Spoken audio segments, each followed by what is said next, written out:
Salah satu korban itu adalah wali kelasnya. Tangis korban CPNS Bodong pecah ketika kemarin mereka meminta Nia Daniati, Olivia Natalia alias Oi, dan Rafli mengembalikan uang senilai 8 miliar 100 juta rupiah dari 179 korban. Hal itu terjadi ketika mereka kemarin mendatangi Pengadilan Negeri Jakarta Selatan untuk melakukan teguran eksekusi sesuai putusan pengadilan. Namun pada kesempatan tersebut Oi, Nia Daniati, dan Rafli lagi-lagi mangkir dari panggilan pengadilan. Terungkap bahwa masih ada satu panggilan terakhir sebelum pihak pengadilan akan melakukan sita aset ketiganya berupa kendaraan bermotor, tanah, dan bangunan, serta sita nomor rekening. Seperti apa derai tangis kesedihan para korban CPNS Bodong ini di tengah harapan mereka agar uang dikembalikan? Seperti apa respon Farhad Abbas selaku mantan suami Nia Daniati sekaligus praktisi hukum atas prahara CPNS Bodong ini? Apa yang membuat Farhad Abbas merasa heran dengan putusan majelis hakim atas kasus ini? Benarkah kasus ini sampai menelan korban meninggal dunia 9 orang akibat stres berat karena terbelenggu dalam lilitan hutang? Pemirsa, bersama Intens Investigasi, kami hadirkan kabar terkini, terpercaya, dan teraktual. Tetapi sebelumnya, jangan lupa untuk like, subscribe, dan juga share channel YouTube ini.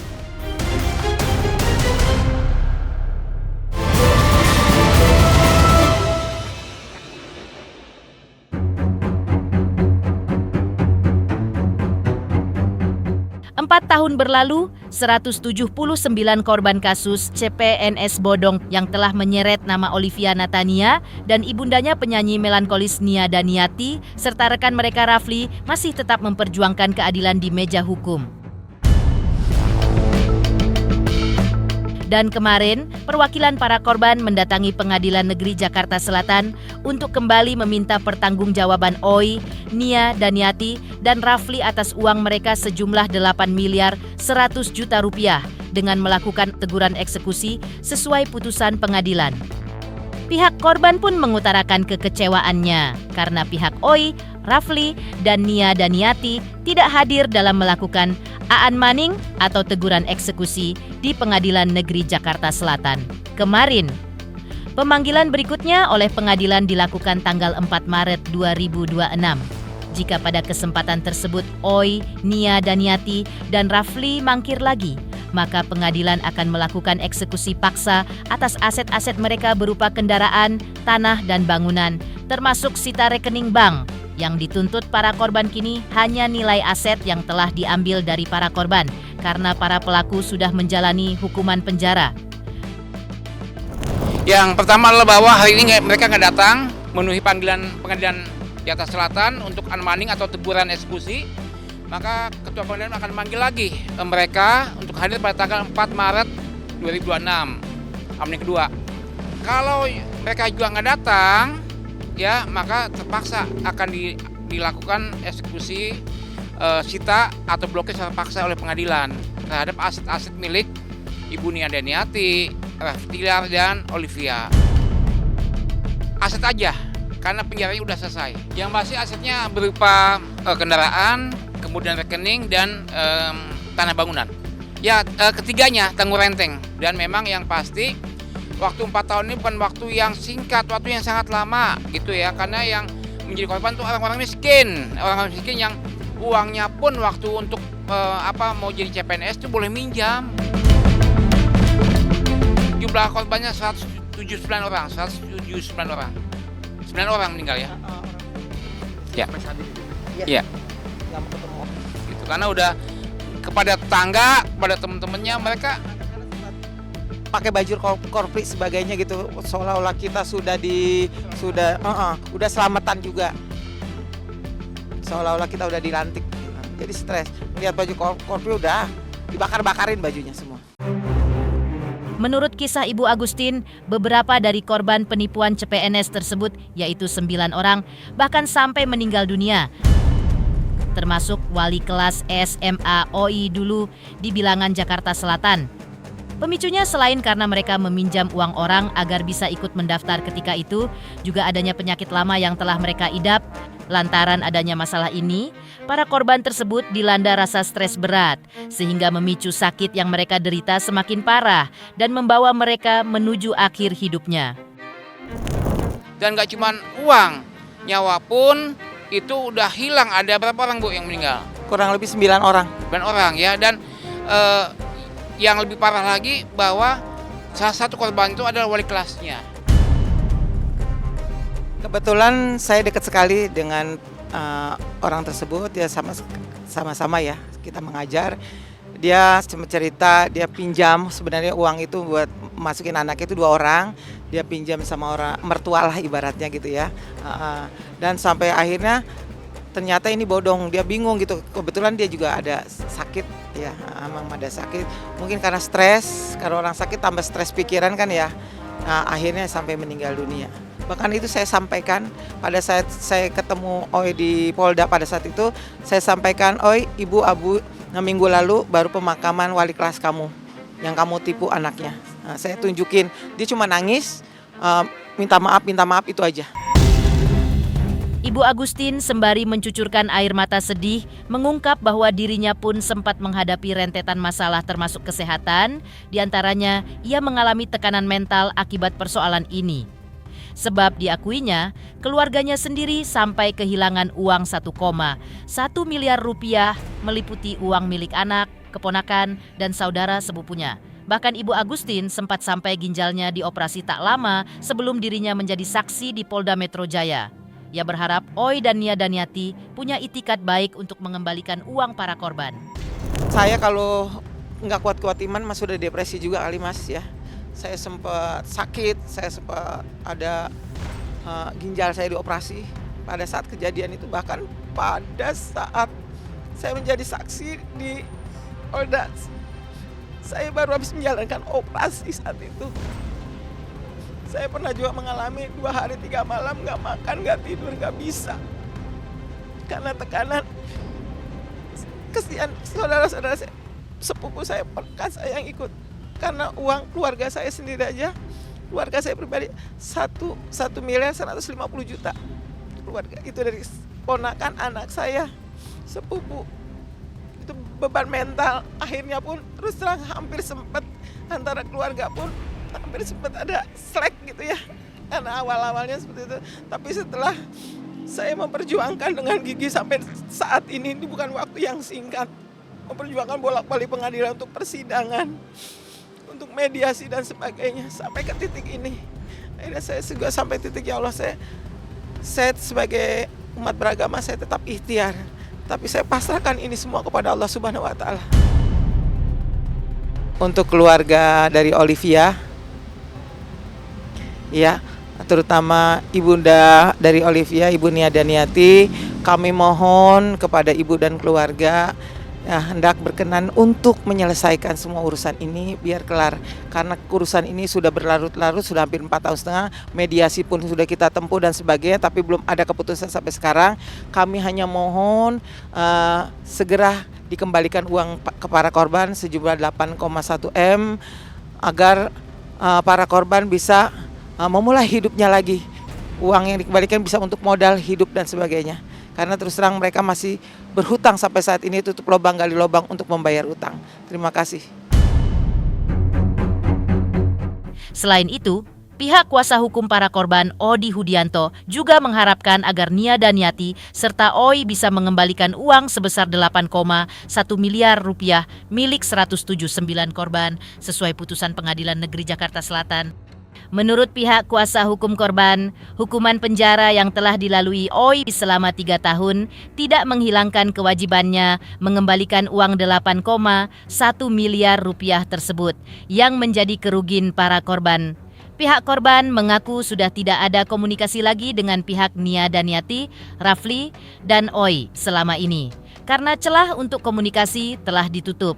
Namun pihak kuasa hukum korban mengingatkan bahwa jika tidak ada itikat baik dari Nia Daniati dan Oi, maka pengadilan akan melakukan sita dan blokir rekening.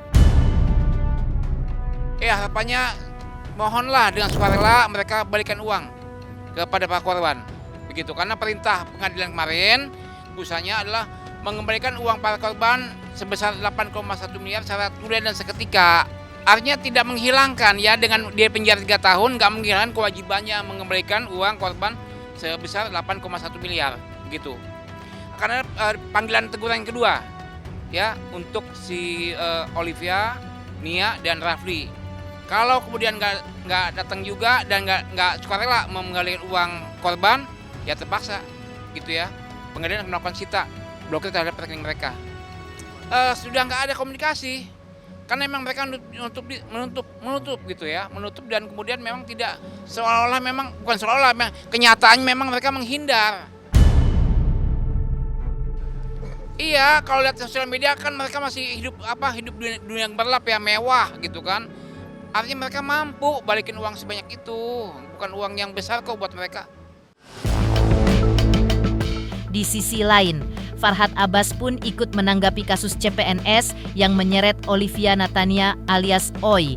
Lantas, seperti apa argumentasi Farhad Abbas selaku mantan suami Nia Daniati dan praktisi hukum? Pemirsa Intens Investigasi, jangan lupa saksikan terus Intens Investigasi dan pastikan jangan lupa untuk like, subscribe, share, dan juga komen. Tim redaksi Intens Investigasi juga mengucapkan banyak terima kasih kepada semua subscribers hingga channel Intens Investigasi kini menuju 4 juta subscribers.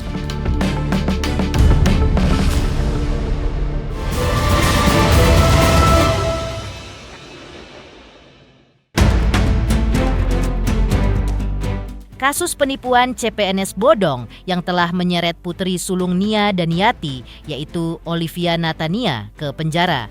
Kali ini mendapat respon dari Farhad Abbas.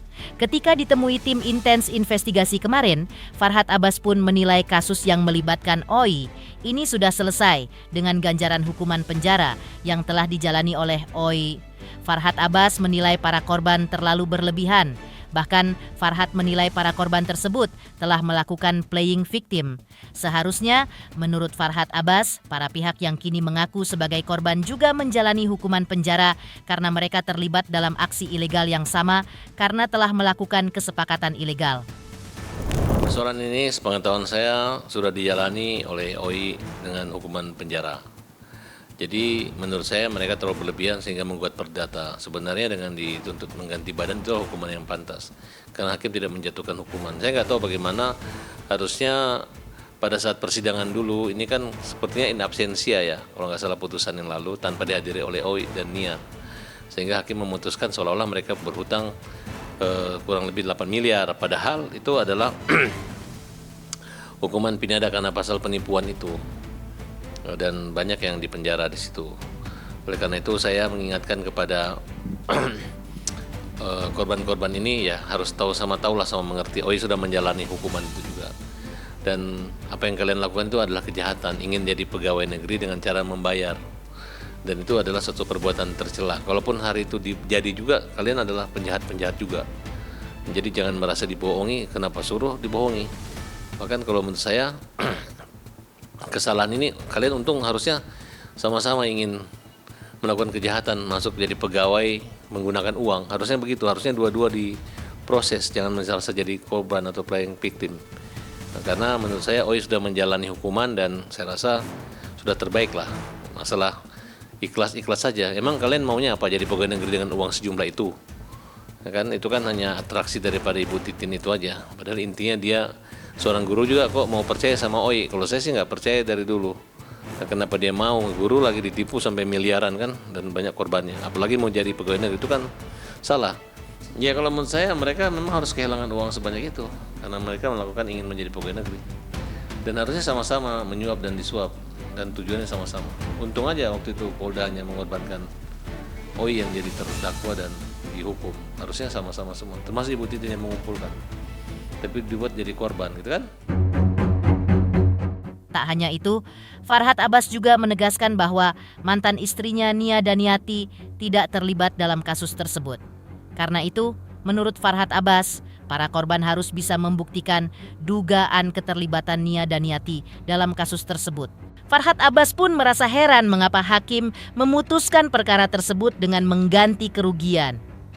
Pasalnya di mata Farhad Abbas kasus ini bukan kasus perdata soal hutang piutang, melainkan kasus pidana penipuan. Dan Oi, menurut Farhad Abbas sudah menjalani hukuman penjara. Nia dan Niati tidak terlibat dalam persoalan ini. Kalau mereka bisa membuktikan punya, makanya kalau ini perbuatan ini secara halal, dia harus tahu Oi itu punya uang nggak, punya aset nggak, bagaimana dia menggugat Oi. Kalau misalnya Oi tidak punya gugatan dan mereka tidak jelas, perjanjiannya kabur, perjanjiannya ya sifatnya ilegal.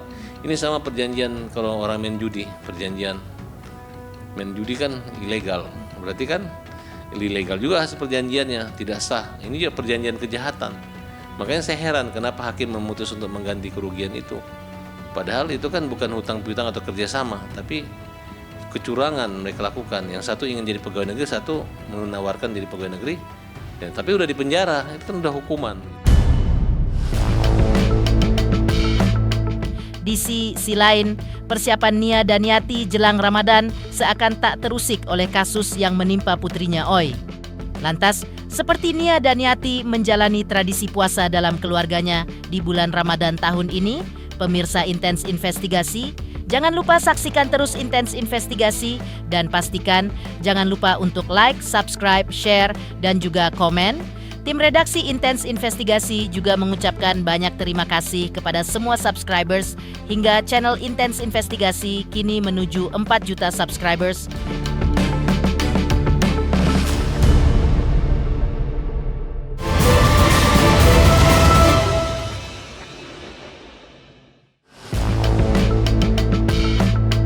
Nia Daniati selaku ibunda Olivia Natania alias Oi saat ditemui awak media kemarin enggan memberikan komentarnya terkait kasus yang dituding juga melibatkan Oi putrinya. Pelantun tembang gelas-gelas kaca ini lebih memilih fokus mempersiapkan diri dalam menyambut bulan suci Ramadan bagi umat Islam. Di antaranya dengan fokus menjaga kesehatan dirinya agar bisa menuaikan ibadah puasa selama 30 hari ke depan dalam kondisi fisik yang fit. Ia juga menjelaskan seperti apa ia akan menjalani ibadah puasa tahun ini serta tradisi yang biasa ia lakukan setiap bulan puasa tiba. Nia juga berbagi soal menu buka puasa dan juga tradisi taraweh yang biasa ia jalani setiap tahun. Ramadan sama aja seperti tahun-tahun sebelumnya ya, yang jelas menyiapkan kesehatan kita. Lain-lainnya sih sama aja. Menurut saya sih sama-sama aja ya, tinggal kitanya aja bagaimana ibadahnya kita, puasanya kita, khusyuknya kita juga. Tradisi selama Ramadan biasanya buka puasa bersama ya, yang lebih sering kalau nggak tarawih bersama anak cucu gitu aja. Makanan khusus ada ya. Biasanya kalau buka puasa kalau nggak gorengan dulu, minum selain makan kurma, minum teh panas. Pokoknya makanan pembuka dulu lah, kayak kolak-kolak, biji salak dan lain-lainnya. Itu selalu ada.